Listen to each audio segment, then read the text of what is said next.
बृहस्पतिवार को सिंचाई संघ की कार्यकारिणी का विस्तार चौधरी चरण सिंह नलकूप निरीक्षण गृह रेलवे स्टेशन के निकट आयोजित बैठक में किया गया। इसके बाद पदाधिकारियों ने कर्मचारियों से जुड़े प्रस्तावों पर चर्चा की। संघ में अध्यक्ष दुर्गविजय, वरिष्ठ उपाध्यक्ष श्याम नारायण वरुण, मंत्री दिनेश कुमार यादव, संप्रेक्षक निधि त्रिपाठी और कोषाध्यक्ष अजय प्रकाश निर्विरोध चुने गए। इसके अलावा 15 पदाधिकारी और 24 कार्यकारिणी सदस्य चयनित किए गए।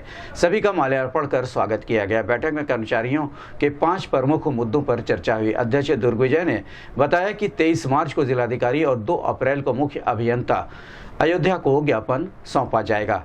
समाधान न होने पर कर्मचारी आमरण अनशन करेंगे। बैठक में अशोक कुमार, आनंद कुमार सिंह समेत कई कर्मचारी मौजूद रहे। वहीं इस संबंध में गोरखपुर से बात करते हुए राज्य कर्मचारी संयुक्त परिषद के अध्यक्ष दुर्गविजय ने कहा, सिंचाई संघ के जो 1/3/2026 को अधिवेशन हुआ था चौधरी चरण सिंह नलकूप निरीक्षण गृह पर सिंचाई संघ के बैनर तले, जिसमें अध्यक्ष के पद पर मैं स्वयं दुर्गविजय, वरिष्ठ उपाध्यक्ष के पद पर श्याम शरण वरुण जी, मंत्री के पद पर श्री दिनेश कुमार यादव जी, संप्रेक्षक के पद पर श्रीमती निधि त्रिपाठी जी और कोषाध्यक्ष पर अजय प्रकाश जी का निर्विरोध निर्वाचन हुआ था।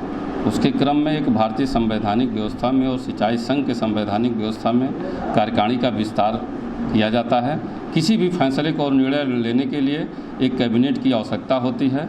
उसी के क्रम में पूर्व निर्धारित सूचना के क्रम में आज यहाँ पर चौधरी चरण सिंह नलकूप निरीक्षण गृह पर आज एक कार्यक्रम चल रहा है, जिसमें हमारे सभी पदाधिकारी लगभग पूरी संख्या हमारी 45 के आसपास पूरे निर्वाचित पदाधिकारी और विस्तारित कार्यकारिणियों में सम्मिलित हुए हैं, जिसमें आपके सामने सभी लोग उपस्थित हैं। अभी मैं सूची आपको माध्यम से प्रेषित कर दूंगा और सभी अधिकारियों को भी मैं प्रेषित कर दूंगा और कुछ आज निर्णय भी लिए गए हैं, जिसके क्रम में मैं आपको बता देता हूं कि आज हमारे यहाँ पदोन्नति का जो मामला है, नलकूप चालक से सीच पर्यवेक्षक पद पर पदोन्नति होती है, जो अक्टूबर से जगहें खाली हैं और मैं श्रीमान अधिशासी अभियंता महोदय और श्रीमान अधीक्षण अभियंता महोदय से वार्ता के बावजूद भी, पत्र के माध्यम देने के बाद भी अभी तक नियुक्ति नहीं हो पाई है।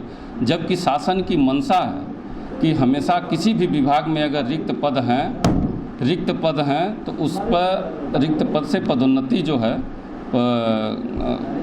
अगले पद पर उनकी क्रिया जो भी है, जैसे चीज पर्यवेक्षक पर नलकूप चालक से चीज पर्यवेक्षक पर जाते हैं, अन्य किसी भी विभाग में जो भी उनके लिए अगर अग्रसारित विभाग हैं तो उस पद पर उनको प्रेषित किया जाए।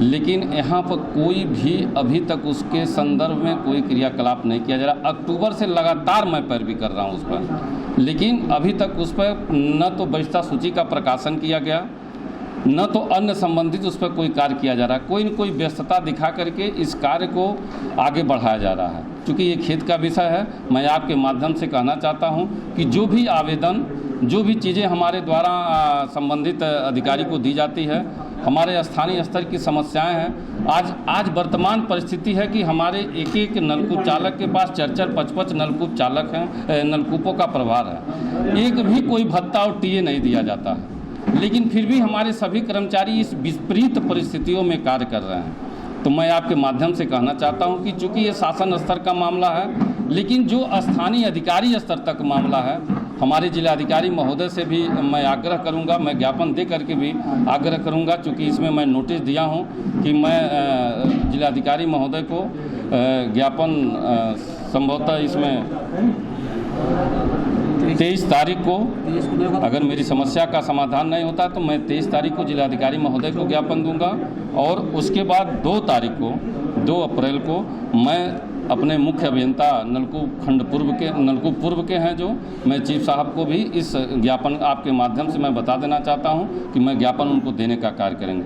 क्योंकि ऐसी परिस्थिति में हमारे सभी कर्मचारी दिन रात मेहनत करके कार्य करते हैं, लेकिन अगर उनके पदोन्नति न हो जाए, हम पूरा जीवन इसी पर कार्य करते हैं, नलकूप चालक से लोग रिटायरमेंट हो जाते हैं। भी करने की बात निश्चित रूप से अगर ये कार्य नहीं हुआ तो मैं अधिशासी अभियंता महोदय के सामने और सभी पदाधिकारियों के साथ, सभी कर्मचारियों के साथ आमरण अनशन पर 2 तारीख के बाद मैं पूरी निर्णय लेकर के फिर बैठक करूंगा। और अगर मेरी समस्या का समाधान नहीं हुआ तो निश्चित रूप से मैं अधिशासी अभियंता महोदय के गेट के सामने आमरण अनशन पर बैठने का काम करेंगे।